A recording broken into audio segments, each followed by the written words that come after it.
For years, Claressa Shields had embodied discipline, control, and composure. To her fans, she wasn't just a champion in the boxing ring. She was a symbol of mental toughness, someone who absorbed pressure and turned it into dominance. Inside the ring, she dismantled opponents with precision, strategy, and an unshakable calm that left little room for doubt. Outside of it, she projected the same image: dignified, measured, and intensely private. She gave the public only what she chose to give, never more. That carefully cultivated image is what made her emotional breakdown so jarring. It wasn't simply that she showed emotion. It was that the world had been conditioned to believe she never would. People who admired her strength suddenly found themselves conflicted. They wanted to feel sympathy, but they were also confronted with a version of Claressa they had never been invited to see. Vulnerability from someone so publicly strong disrupted expectations, and disruption always invites judgment. Then came Papoose. His response was swift, public, and incendiary. Where many viewers saw a human moment, raw, exposed, and unguarded, he saw an opening.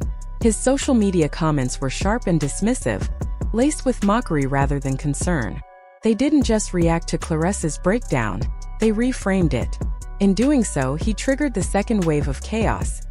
What had begun as a viral clip quickly transformed into a full-blown online confrontation. The emotional moment and the public taunting collided, igniting a social media firestorm that escalated faster than anyone anticipated. Suddenly, this wasn't just about one moment caught on camera. It became a digital battleground.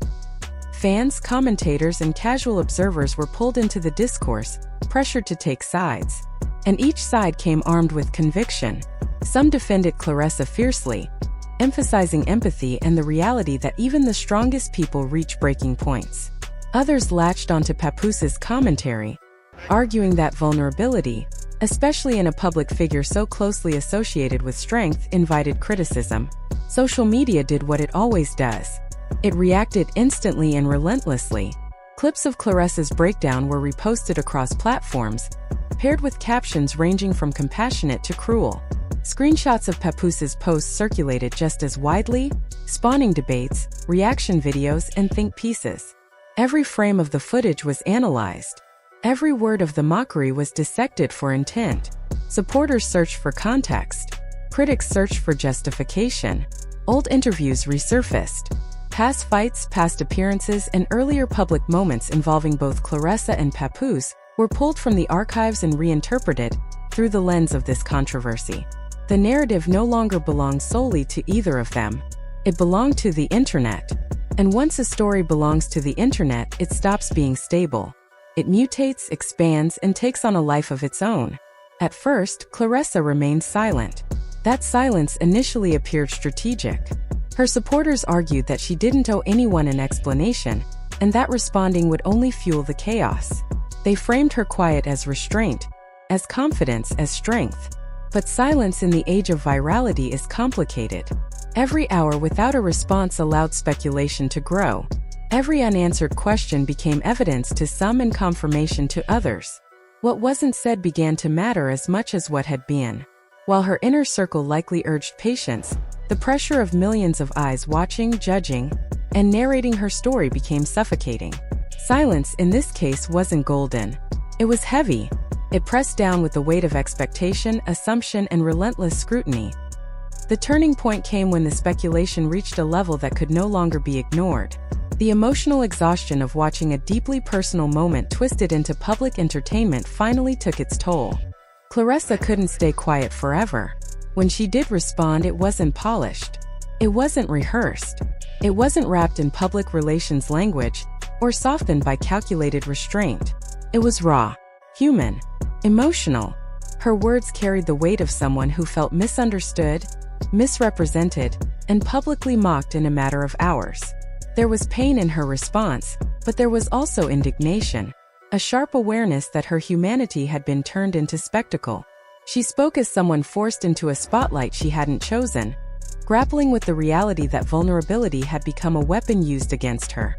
The reaction was immediate and divided. Some fans felt relief. They saw courage in her response, believing she had reclaimed her narrative in real time. To them, her words were proof that strength doesn't require silence, and that defending oneself isn't weakness. Others were less sympathetic. They argued that responding emotionally only escalated the drama and questioned whether her reaction added fuel to an already volatile situation. But the truth is, when someone is attacked on such a personal level, there is no perfect response. Claressa's eruption stood in stark contrast to the stoic image the public had grown accustomed to. And that contrast was the point. It served as a reminder that beneath the titles, medals, and victories exists a person with limits. And when those limits are reached, even the strongest people react. As her response spread, the discourse intensified. Supporters and critics dug in deeper. Commentators analyzed tone, body language, phrasing, and emotional delivery. Authenticity was debated. Composure was questioned. Even the ethics of online mockery became part of the conversation. It became clear that this incident was no longer just about Claressa or Papoose. It was about the culture that thrives on moments like these. The incident evolved into a case study on virality itself. Behind screens and timelines, a deeper reality was unfolding. Claressa's breakdown wasn't entertainment. It was a reflection of the psychological strain that comes with fame. Constant visibility, relentless expectations, and the absence of true privacy create pressure that inevitably cracks. Her vulnerability resonated deeply with those who understood that cost. It challenged the idea that strength is the absence of emotion. Instead, it reframed strength as persistence, the ability to keep going even after breaking. Meanwhile, Papoose's continued online behavior ensured the tension didn't fade. Whether intentional or reactionary, his mockery became woven into the narrative. It fueled memes, commentary, and further polarization. His involvement highlighted how online exchanges between public figures rarely remain contained. They ripple outward, shaping perception across platforms and audiences. This drama wasn't just personal, it was systemic. As days passed, the emotional reverberations became more apparent. Claressa's supporters rallied loudly, praising her honesty and resilience. They framed her vulnerability as empowerment, a refusal to allow others to define her narrative. To them, she had confronted a deeply personal moment with bravery, reminding the world that reclaiming one's story is a powerful act of self-respect. They amplified her words, sharing clips and commentary that positioned her response as a stand against misrepresentation and cruelty. In their eyes, she didn't crumble, she asserted herself. Critics, however, remained just as vocal. They scrutinized her every move, labeling her responses as performative or excessive. Facial expressions, word choices, and timing were dissected relentlessly. To them, her vulnerability blurred into spectacle, raising questions about intent and perception. And so the cycle continued. Every defense met skepticism, every critique met pushback. At the center of it all remained the viral clip, replayed endlessly, stripped of context, and used as digital currency. It became a symbol of how quickly private moments transform into public property.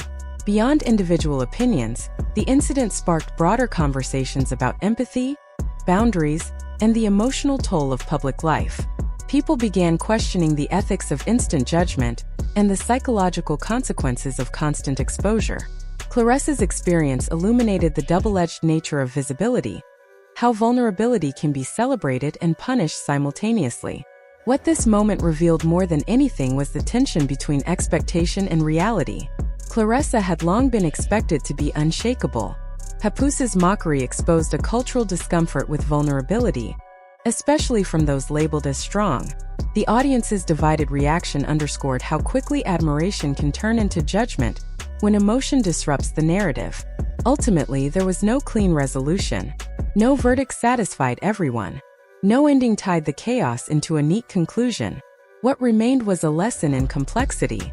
Vulnerability can be misunderstood. Mockery can amplify pain. And social media will always distort reality. In the aftermath, Claressa's image became more layered, but also more human. Those who witnessed her vulnerability gained a deeper understanding of her strength. Not the strength to remain unbreakable, but the strength to continue despite breaking.